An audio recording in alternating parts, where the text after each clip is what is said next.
They were already on the phone. Someone was listening. They had time to explain everything. They had time to say what was wrong. But they didn't. They didn't ask for help. Not once. And that's what makes these cases so strange. Think about it. If something was wrong, if you were in danger, if you had a phone, what would you say? Most people would ask for help, clearly, directly, immediately. But in these cases, that never happened. They talked, they described things, they stayed on the line, but they never said what mattered. And that's where things stop making sense.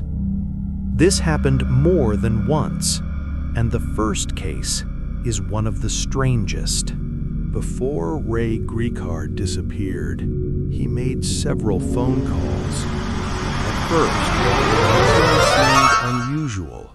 He sounded calm, focused, completely in control. There was no panic in his voice, no urgency, no sign that something was wrong. And that's exactly the problem. Because later, when people looked back at those calls, they realized something didn't add up. Ray never said he needed help, not directly, not indirectly, not at all. He spoke normally, as if everything was fine, but it wasn't. Because shortly after those calls, Ray Gricar disappeared. His car was later found, abandoned. His belongings were still there, nothing stolen, nothing obviously disturbed, just left behind. And Ray was gone. No confirmed sightings, no clear explanation, no answer. He had a phone, he had time, he had the chance to say something, but he didn't, not once. And that's what makes this case so difficult to understand.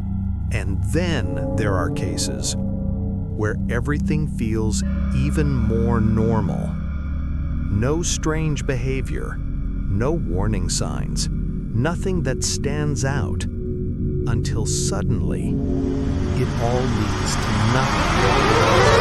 Jason Jokowski was about to go to work. It was a normal day, nothing unusual, nothing out of place. He received a call from his job. They needed him to come in. And Jason responded normally. He said he was on his way. No hesitation, no confusion, no concern. Everything about that moment felt routine, completely ordinary. And that's what makes it so unsettling. Because that was the last time anyone heard from him. Jason left his house and started walking to meet a coworker. He never made it.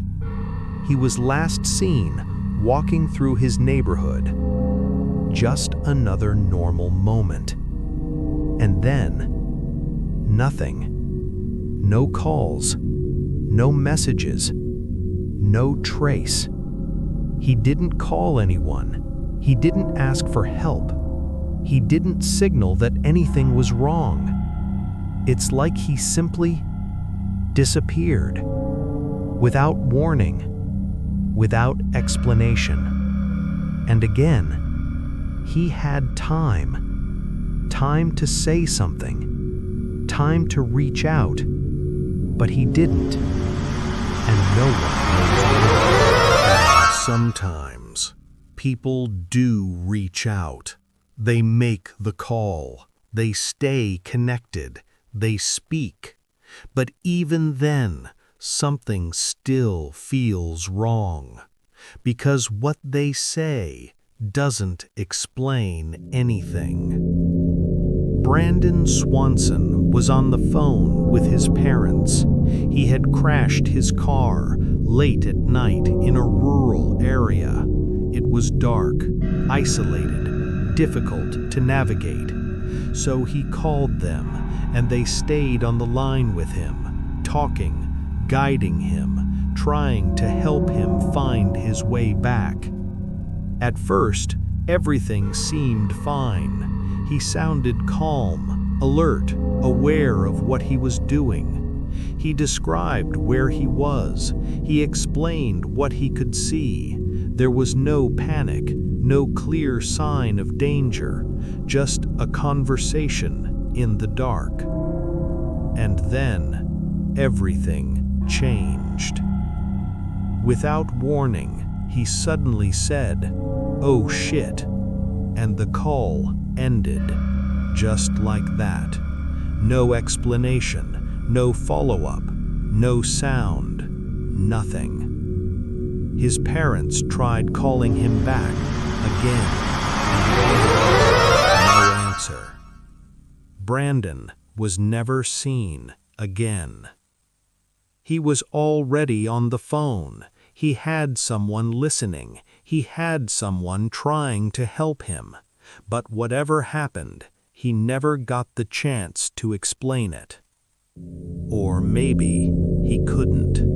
In every case, there was a phone. There was time, and someone on the other end, ready to listen. But they never said what mattered.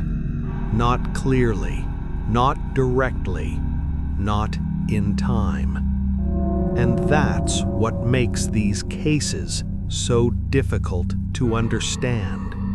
Because the question isn't just what happened to them. It's why they didn't say it.